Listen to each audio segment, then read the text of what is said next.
Friends welcomes to Anu's kitchen. ఎలా ఉన్నారు friends? నేనైతే సూపర్గా ఉన్నాను. మీరందరూ కూడా సూపర్గా ఉండాలని కోరుకుంటున్నాను. ఫ్రెండ్స్ ఇవాళ మా ఇంట్లో స్పెషల్ వచ్చేసి వంకాయ తాలింపు రసం అండి. వంకాయ తాలింపు అయితే వేడి వేడి అన్నంలో తింటుంటే టేస్ట్ చాలా బాగుంటుంది. అందులోనూ మా నెల్లూరు సైడ్ వంకాయ తాలింపు అనేది చాలా బాగా తింటారు ఫ్రెండ్స్. ఇవాళ మా ఇంట్లో చిన్న ఫంక్షన్ ఉంది, దానికోసం వంకాయ తాలింపు చేస్తున్నాము. సో దీన్ని ఎలా చేయాలో తయారీ విధానంలోకి వెళ్దాం పదండి. ఫ్రెండ్స్ పొయ్యి మీద మనం బాండీ పెట్టుకుని బాండీ హీట్ అయ్యాక ఆయిల్ బాగా వేసుకున్నాము. కొంచెం ఎక్కువ క్వాంటిటీలో చేస్తున్నాం కాబట్టి ఆయిల్ కొంచెం వేసుకుంటే బాగుంటుంది ఫ్రెండ్స్. ఆయిల్ కొంచెం హీట్ ఎక్కిద్దాము. ఫ్రెండ్స్ ఆయిల్ బాగా హీట్ అయింది కదా, ఇందులో మినపప్పు వేసుకుందాము. తాలింపులో మినపప్పు వేసుకుంటే పంట కింద నలుగుతూ టేస్ట్ అనేది చాలా బాగుంటుంది ఫ్రెండ్స్. నేనైతే ఫ్రైస్లో కొంచెం పప్పు ఎక్కువ వేసుకుంటాను.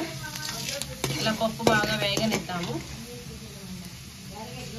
పప్పు బాగా వేగింది కాబట్టి ఇప్పుడు ఇందులోనే మనం వెల్లుల్లిపాయ కూడా దంచి వేసుకున్నాము.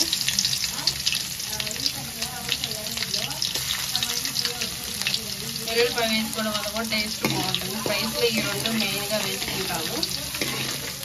బాగా వేగనిద్దాం ఫ్రెండ్స్.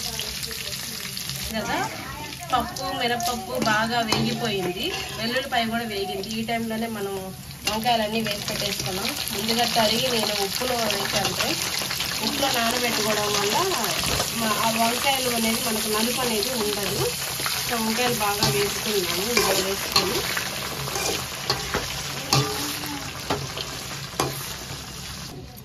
ఫ్రెండ్స్ వంకాయని బాగా ఆయిల్లో ఇట్లాగా కిందకి పైకి అనుకుంటా ఉంటే బాగా తొందరగా కలుస్తుంది. ఆయిల్ కూడా తొందరగా వేగుతుంది.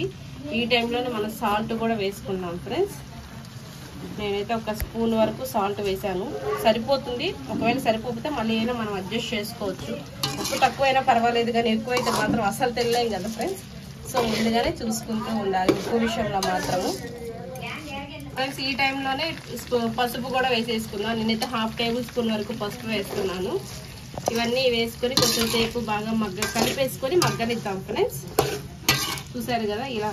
మళ్ళీ వంకాయ కూడా చెదరకుండా తీసుకోవాలి, అప్పుడే బాగుంటుంది. గంట అనేది మనం సైడ్స్ నుంచి ఇట్లా పెట్టుకుంటూ తీసుకోవాలి. వంకాయ చెదిరితే మళ్ళీ బాగోదు ఫ్రెండ్స్. సో ఒక మూత పెట్టి ఒక 10 మినిట్స్ పాటు అలా వదిలేద్దాం. లైట్ మంట పెడదాము. ఫ్రెండ్స్ చూసారు కదా, వంకాయ అయితే బాగా మగ్గిపోయింది, అయిపోయింది కూడా. వంకాయ చాలా తొందరగా ఉడికిపోతుంది ఫ్రెండ్స్. ఈ టైంలోనే మనం కారం వేసుకున్నాము. నేనైతే ఒక 2 టేబుల్ స్పూన్స్ వరకు కారం వేసాను ఫ్రెండ్స్. ఇట్లా బాగా కలుపుకొని చేసుకుంటే అయిపోయింది ఫ్రెండ్స్. ఫ్రెండ్స్ చూసారు కదండి, మన వంకాయ తాలింపు కూడా రెడీ అయిపోయింది. అంటే ఫ్రెండ్స్ కారం కూడా మనకు నూనెలో బాగా వేగిపోయింది. ఇప్పుడు దీన్ని అలా వేడి వేడి అన్నంలో సర్వ్ చేసుకొని తింటుంటే ఉంటుంది ఫ్రెండ్స్. ఏదన్నా దీని కాంబినేషన్ పప్పు చారుగా రసంలో కానీ అలా టేస్ట్ అనేది చాలా బాగుంటుంది. ఇందులో నెల్లూరు వారి సీక్రెట్ మసాలా వేస్తున్నాను. ఇది టేస్ట్ అయితే అమేజింగ్ గా ఉంటుంది.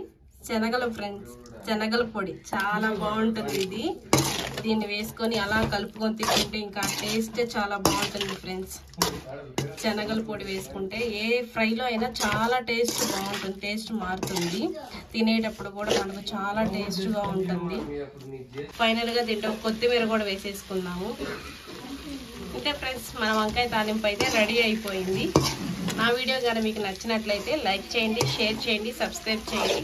మరిన్ని వీడియోస్ కోసం మా ఛానల్ని వాచ్ చేస్తూ ఉండండి. Thank you, bye.